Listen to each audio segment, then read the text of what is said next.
Thanks, Scott. Hey, first thing, I want to say thank you to all of our fans that came to see us in Fort Myers. We had a great crowd down there. They were they brought great energy, and I think we had 500 or more people at both games. So I want to say thank you to all those folks. Also, I haven't got a chance to speak since that game. Oso had a unique accomplishment getting what we call Marquette triple-double, which is 10 deflections and then 10 points and rebounds in his case. So it's really impressive. It's the first time I've ever seen a guy do that with 10 deflections and then 10 in two other categories. So just super impressed by that. Tonight's game, I thought, was a game of stretches. I thought we had stretches where we played really well and really connected. I thought we had other stretches where our energy wasn't where we needed to be. Our defense wasn't as good as we wanted to be. We're still growing up as a team. We're still gaining the understanding that, it takes what it takes on every single possession. But I thought we got a lot of key contributions from some guys. Omax's first double-double. Excited about that. I thought Sean and Chase once again came in and gave us a boost energy-wise on the defensive end. But we'll have a lot of stuff to look at tomorrow when we practice and look at the tape to look at and improve upon. Yeah, Shaka, the defense seemed to ebb and flow a little bit. Was that, do you think it was just coming off the Thanksgiving and the trip and everything, or what do you think that was? I thought overall, again, we had stretches. I think at one point we got 10 or 11 straight stops. So we had some stretches where we really locked in, helped each other. We're in a stance, we're talking, playing with great aggressiveness. And then some others that were just simply not good enough. Why is that? I mean, it's probably a lot of things that go into it. We talked as a team about having a standard for ourselves that didn't depend on the opponent, and I don't think we did a good enough job of that. And we still have some growing up to do with that. These guys are human beings. We did have, a busy last several days, but you know what? The best teams find a way to be at their best consistently throughout the game, and we're still working towards that. Shaka, 4 minutes into the game, you kind of made that 3 subs. I think you brought in Jop, Chase, and Sean. Was that to bring some energy off the bench and try to get that offense going? Yeah, I didn't. At different times in the game, there was multiple guys whose energy I just didn't think was where it needed to be, so I subbed them. So there was a lot of subs tonight, and it wasn't so much about lineups. It was just about, having 5 guys in the game that were bringing the requisite energy. What we ask of our guys is, it's a lot, and they're going to have days where they're better than others.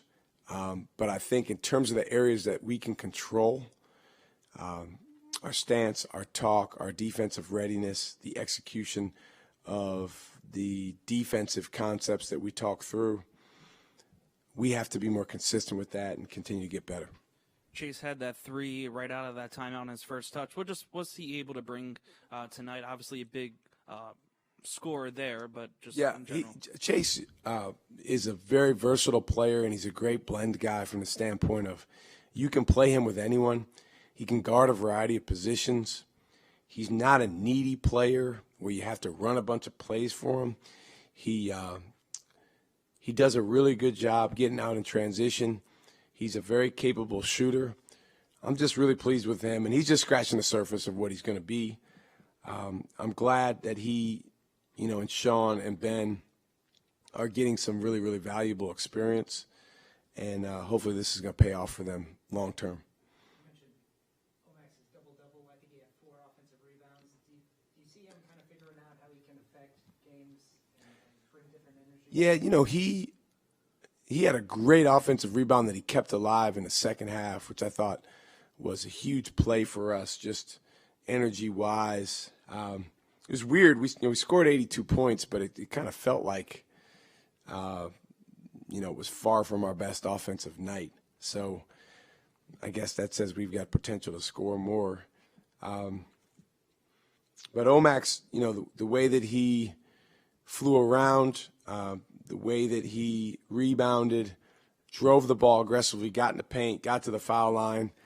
To your point, Ben, that's the Omax that we know can be highly effective.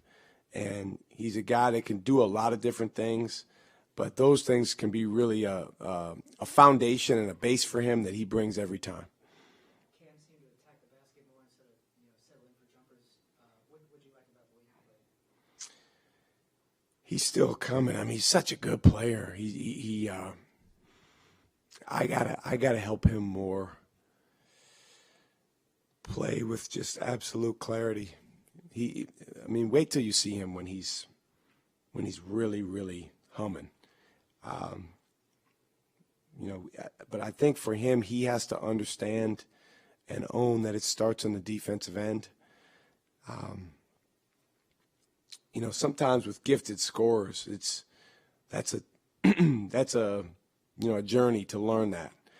But he's a sophomore, and we're talking about a guy who he scores in so many different ways. He's a phenomenal shooter.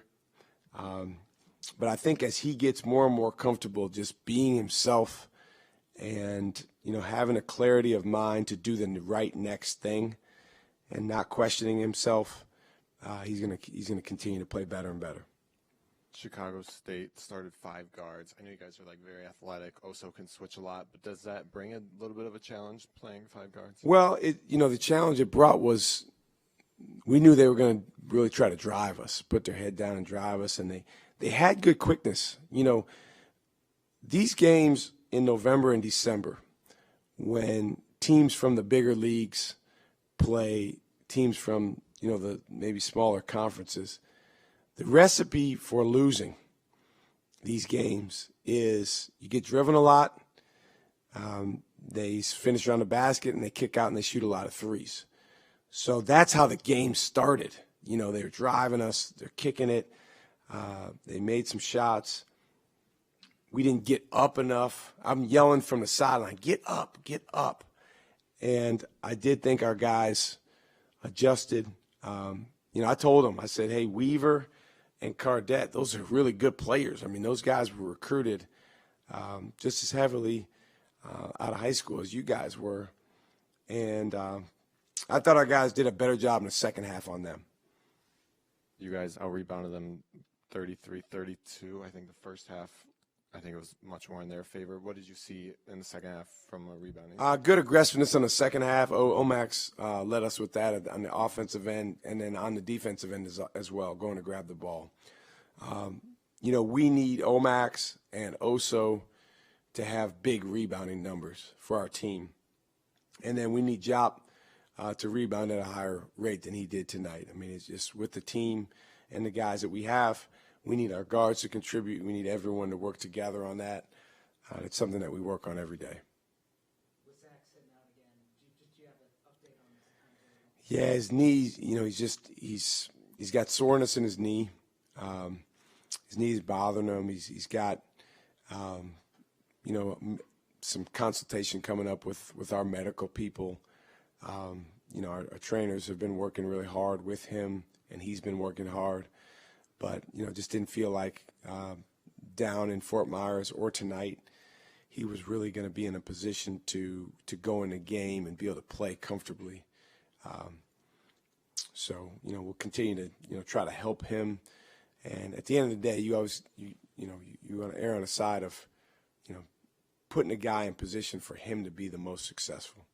We know you like to take game by game and one game at a time, but the stretch coming up with Baylor starting off, is there one thing that you want to see out of the team, just competing against some of the Yes. national teams? Well, I think, first of all, you got a team like Baylor coming in here, and they're in the top 10 in the country.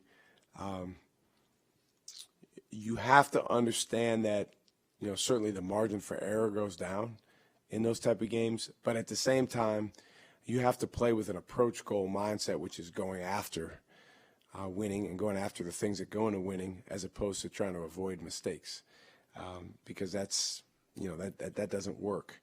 Our guys will be excited. Our guys, playing with great energy, starting on the defensive end. Baylor, they've got as good of a backcourt as anyone in the country. They can really, really score back there with those guys. They got a freshman in Keontae George who, I've watched since he was a young kid, and he's about as effortless a scorer as we'll see. So we're going to have a real task on our hands defending all those perimeter guys they have. And then their bigs have always been aggressive and tough and very, very opportunistic with the plays that they make. So I think all starts on the defensive end. And then for us offensively, we've got to play with the type of pace that we do when we're at our best. But our guys will be really excited. It's a great opportunity for us to test ourselves against literally one of the best teams in the country. And to all of our fans, we're going to need Marquette Nation behind us on Tuesday. Can't wait for our students to come back from break. They've been awesome. Our students are such a huge domino for us.